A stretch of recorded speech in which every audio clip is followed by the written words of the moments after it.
নমস্কার ভিউয়ার্স। তো চলুন শুরু করা যাক শ্রীমদ্ ভগবদ গীতা যথাযথের বিজ্ঞান যোগের পরবর্তী অংশ। আজকে শ্লোক 24-এর পরবর্তী অংশ। প্রকৃতপক্ষে ভক্তি সহকারে ভগবানের সেবা না করলে এবং কৃষ্ণ ভাবনা অর্জন না করলে শ্রীকৃষ্ণকে উপলব্ধি করতে পারা যায় না।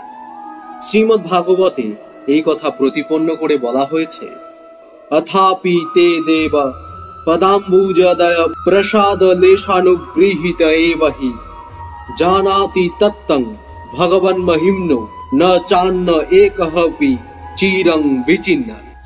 অর্থাৎ, হে ভগবান, আপনার শ্রীচরণ কমলের কণা মাত্র কৃপায় অভিষিক্ত ব্যক্তি আপনার মহান ভগবত্তার উপলব্ধি অর্জন করতে পারে, কিন্তু যারা পরমেশ্বর ভগবানকে উপলব্ধির উদ্দেশ্যে কেবল জল্পনা কল্পনাই করে, তারা বহু বছর ধরে বেদ অধ্যয়ন করতে থাকলেও আপনাকে জানতে সক্ষম হয় না।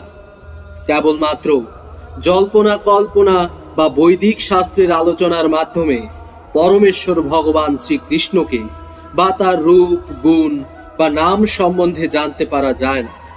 তাকে জানতে হলে অবশ্যই ভক্তিযোগের পন্থা অবলম্বন করতে হয়। কেউ যখন হরে কৃষ্ণ কৃষ্ণ কৃষ্ণ হরে হরে, হরে রাম রাম রাম হরে হরে এই মহামন্ত্র কীর্তন করার মাধ্যমে কৃষ্ণ ভাবনামৃতে মগ্ন হন, তখনই কেবল তিনি পরমেশ্বর ভগবানকে জানতে পারেন। নির্বিশেষবাদী অভক্তেরা মনে করে যে শ্রীকৃষ্ণের দেহ এই জড় প্রকৃতির তৈরি এবং তার শ্রী বিগ্রহ, লীলা ইত্যাদি সবকিছুই মায়া। এই ধরনের নির্বিশেষবাদীদের বলা হয় মায়াবাদী। তারা পরম তত্ত্ব সম্বন্ধে সম্পূর্ণ অজ্ঞ। 20 শ্লোকে সুস্পষ্টভাবে বলা হয়েছে, কামৈস্তে ঋত জ্ঞানা প্রপদ্যন্তে ন দেবতা। অর্থাৎ, কামনা বাসনার দ্বারা যারা অন্ধ, তারাই বিভিন্ন দেবদেবীর শরণাপন্ন হয়। এটি স্বীকৃত হয়েছে যে ভগবানের পরম ধাম ছাড়াও বিভিন্ন দেবদেবীর নিজস্ব ভিন্ন ভিন্ন গ্রহলোক রয়েছে। 23তম শ্লোকে বলা হয়েছে, দেবান দেব যজো জানতি মদ ভক্তা জানতি মামপি। অর্থাৎ, দেবদেবীর উপাসকেরা দেবদেবীদের বিভিন্ন লোকে যায় এবং ভগবান শ্রীকৃষ্ণের ভক্তরা কৃষ্ণ লোকে যায়।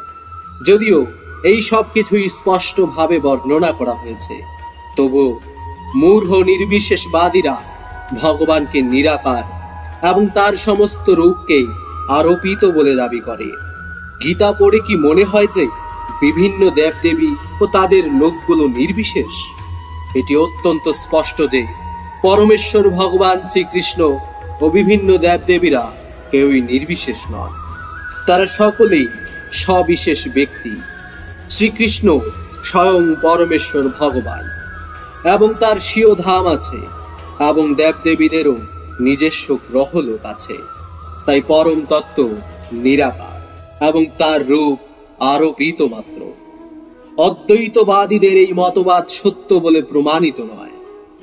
এখানে স্পষ্টভাবে বর্ণনা করা হয়েছে যে পরম তত্ত্বের সবিশেষ রূপ আরোপিত নয়। ভগবদ গীতা থেকে আমরা স্পষ্টভাবে বুঝতে পারি যে বিভিন্ন দেবদেবী ও ভগবানের রূপ একই সঙ্গে বিদ্যমান এবং ভগবান শ্রীকৃষ্ণের রূপ সচ্চিদানন্দময়। বেদেও বারবার প্রতিপন্ন করে বলা হয়েছে যে পরম তত্ত্ব হচ্ছেন আনন্দময় ভাস্বর। অর্থাৎ, স্বভাবত তিনি চিৎ ঘনানন্দ এবং তিনি অনন্ত মঙ্গলময় গুণের আধার। গীতাতে ভগবান বলেছেন যে যদিও তিনি অজ অর্থাৎ জন্মরহিত, তবুও তিনি আবির্ভূত হন। ভগবদ গীতার মাধ্যমে ভগবানের সম্বন্ধে এই সমস্ত তত্ত্ব আমাদের উপলব্ধি করতে হবে। পরমেশ্বর ভগবান যে কিভাবে নির্বিশেষ হতে পারেন সেটি আমরা বুঝতে পারি না। গীতার মত অনুসারে নির্বিশেষবাদীদের আরোপিত তত্ত্ব সম্পূর্ণ ভ্রান্ত। এখানে এটি স্পষ্ট যে পরম তত্ত্ব ভগবান শ্রীকৃষ্ণের রূপ এবং ব্যক্তিত্ব দুটিই আছে।